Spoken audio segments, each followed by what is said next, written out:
Les Bucephalandra, des Amnibianana, il y en a de partout. Regardez comme c'est joli. Regardez-moi ça. Hop. Regardez cette belle portion. Magnifique portion de Bucephalandra. Eh ben, tout ça, on va essayer de mettre dans ce bac. Tout ça. Et voici les Riccardia. Alors je vais couper des petites tranches très fines et puis je vais coller sur des racines pour que ce soit un petit peu plus réaliste. Alors les amis, je vais coller la mousse Riccardia sur ce tronc là, sur cette racine ici. Et alors c'est très important pour coller les Riccardia. Il faut trouver un endroit où il y a beaucoup de lumière, parce que si vous collez par exemple un petit peu sous la lumière, on va dire, les Riccardia ne supportent pas et ça pousse pas bien du tout. Donc je vais coller là sur cette partie. Ensuite je vais coller là ici sur cette partie. Et il reçoit beaucoup de lumière. Allez, c'est parti. Alors les amis, avant de coller, j'ai préparé mes morceaux de Riccardia qui soient bien secs. Enfin bien secs, on va dire. Enlever pas mal d'eau pour que lorsque je mette en contact avec la colle, il faut que ça colle tout de suite.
Et boum!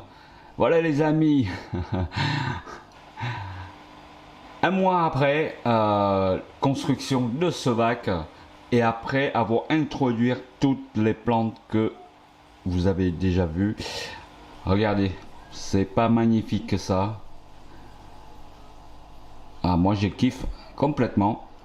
Vous voyez, les Monte Carlo sont très bien partis. Les Bucephalandra, des Anubia sont bien en place. Il n'y a aucune moisissure au niveau des racines. Alors, je vous explique pourquoi. Parce que j'ai introduit juste une semaine après directement au moins une centaine de plein nub dans le bac. Donc, les moisissures, ils n'ont pas le temps de s'installer. Voilà, c'est bien nettoyé grâce à les plein nub. Et les crevettes, elles sont là aussi pour travailler. Voilà le décor. Ça ressemble un petit peu à mon bac de concours l'année dernière. Mais au niveau des hauteurs, c'est moins important. C'est plus difficile à travailler. Alors, vous voyez pourquoi je ne mets pas des rotalas au fond. Alors, pour une bonne raison, c'est que le bac, il est trop il est pas assez haut, donc si je mets des rotalas ou des plantes qui poussent rapide, il faut toujours en train de tailler. Donc là, vous voyez ce qu'il y a au fond là, c'était des verticillata, donc ça va très bien. Ça donne une impression de une forêt qui est derrière, donc voilà, ça correspond bien à ce genre de scape, pas très haut. Et ouais, ça donne bien. Ce côté, c'est pareil. Je vous montrerai tout à l'heure, un petit peu plus tard, l'ensemble des gazonnants qui est derrière. Pareil, ici, l'autre côté, il y a des verticillata, ça pousse très bien. Le bac, ça tourne bien, plutôt bien. Alors, il n'y a pas de zag dans ce bac filamenteuse du fait que le sol technique, c'est un vieux sol qu'il est déjà rôlé. Donc, un mois après, un mois et demi après, il n'y a toujours pas le zag. Les crevettes, elles sont là pour travailler un petit peu. Les planubs aussi. Donc là, j'ai rajouté les ricardia ici sur le tronc, ricardia là-bas aussi, là aussi, comme vous avez pu voir, et là-bas aussi, il y a des ricardia, du fait que il y a assez de lumière pour ça, parce que si je mets dans un coin, alors c'est pas bon, ça va pas pousser du tout. Il y a du ricardia sur le sol aussi, un petit peu là, et surtout j'ai pris des mousses de Christmas mousse, j'ai posé des patchs autour de cette racine là, ça fait très naturel je trouve. Je sais pas ce que vous en pensez, mais j'ai laissé un petit peu de racine qui dépasse, ça accentue un petit peu le décor qui est en dessous. Voilà, ça donne un peu de valeur au niveau de la racine avec ces petites racines rajoutées, etc. Là aussi, c'est un patch de ricardia. Et là, je trouve que les Black Lava, ça donne bien dans ce scape. Moi, je trouve que ça donne bien, ça change un petit peu des Serious Stone. Et le chemin, il est parfait, j'ai beaucoup aimé. Je vais vous montrer ça de près. Voilà, regardez le chemin, c'est pas droit, c'est ce que je voulais. C'est un petit peu tortueux et voilà, c'est très naturel. Souvent, je disais que les chemins ou un petit cours d'eau, peu importe, ça représente un petit cours d'eau ou un chemin, il faut que ce soit un petit peu, voilà, comme dans la nature, quoi. C'est pas toujours droit, et bon, certes, il y en a des cours d'eau qui sont bien droits, mais c'est pas très joli, je trouve. Donc, il faut essayer de casser ça. Alors, vous voyez la pente avec du gazonnant, avec des Monte Carlo, ça monte, ça pousse très bien. Du fait que cette fois-ci, comme ça fait que 1 mois et demi, en fait des Monte Carlo que j'ai récupéré dans l'autre bac, c'est carrément des petits morceaux. Je mets des gros morceaux, des morceaux de 5 cm par 5 cm. Je le posé sur le sol, je vais mettre un petit peu de sol technique par dessus pour qu'il laisse qui reste au fond pour qu'il flotte pas, hein, et c'est comme ça que ça commence à enraciner au niveau du sol et ça pousse plutôt très bien. Il y a des coins où je n'ai pas fait ça et ça pousse un petit peu moins bien, évidemment c'est normal parce que plus t'en mets, plus ça pousse.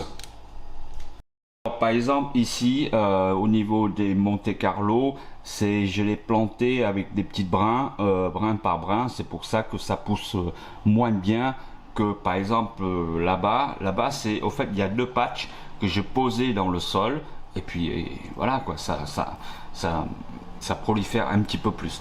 Vous voyez des verticillata qui est là, voilà, c'est exactement la plante que je voulais mettre, hein, parce que il va pas dépasser à la surface, donc c'est très bien.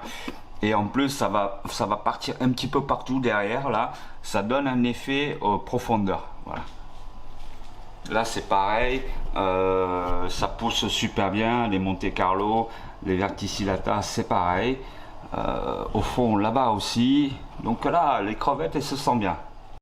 Alors ici vous avez vous avez un petit guppy là, un guppy femelle. Au fait c'est un sauvetage que mon voisin il m'a laissé, donc bon bah, voilà, il est tout seul dans ce bac et on va lui trouver quelques compagnons, mais pour l'instant bon voilà, il est là tout seul. Sinon les crevettes dans ce bac c'est que du red cherry, red fire, des sakura, donc c'est que du rouge. On va pas mélanger avec des déclassés ni mettre des autres espèces bleues ou jaunes ou etc. Pourtant j'en ai plein, mais là c'est que du rouge.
J'espère que ça vous a plu cette petite vidéo de montage du scape Forescape.